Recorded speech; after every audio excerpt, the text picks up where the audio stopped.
नमस्कार, कसे आहेत सगळे? मस्त ना. तर आज मी काळं तिखट बनवणार आहे. तर हा ना एप्रिल महिन्यातला व्हिडिओ आहे. तर मी आत्ता अपलोड करते. तर सगळे मसाले मी भाजून घेतले, म्हणजे जो खडा मसाला असतो पूर्ण तो सगळे मसाले मी भाजून तळून घेतले आणि भाजून घेतले. खोबरं, धने, कांदा आणि पूर्ण खडा मसाला हे सगळं भाजून तळून घेतलं. नंतर इथं ना मी मिरची दळून आणली आणि मिरची पावडर भाजली. तर एक साईडला ही मिरची पावडर, एक साईडला हा पूर्ण मसाला मी मिक्सरमधून काढून घेतला, मिक्सरलाच वाटून घेतला. तर मस्तपैकी असा हा बारीक वाटला गेला मिक्सरमध्ये आणि त्याला एकदम असं तेल सुटलं होतं खोबऱ्या कांद्याला.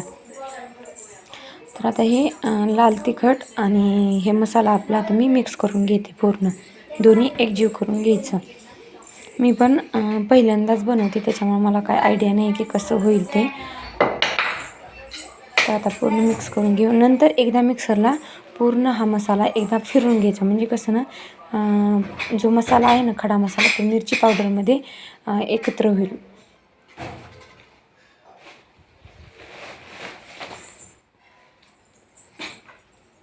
बरेच दिवस झाला हा व्हिडिओ मी काढून ठेवला होता, पण अपलोड करायचा राहिला, त्याच्यामुळं मला चला आता अपलोड करूया.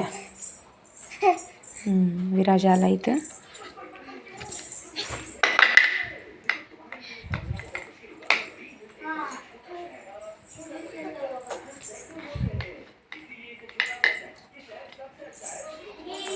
तर अशा प्रकारे हा पूर्ण खडा मसाला मी वाटलेला मिरची पावडरमध्ये एकजीव करून घेतला आहे आणि आता मिक्सरमधून एकदा फिरून घेणार आहे, म्हणजे दोन्हीही मिक्स होईल, मिरची पावडर आणि खडा मसाला.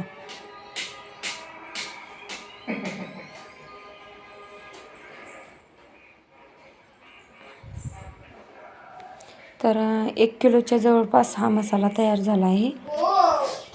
म्हणजे मिरची पावडर होती ते अंदाजानेच मी घेतलं होतं सगळं, पण एक अंदाज लावला तर 1 किलो हा मिरची मसाला तयार झाला असेल, म्हणजे काळं तिखट.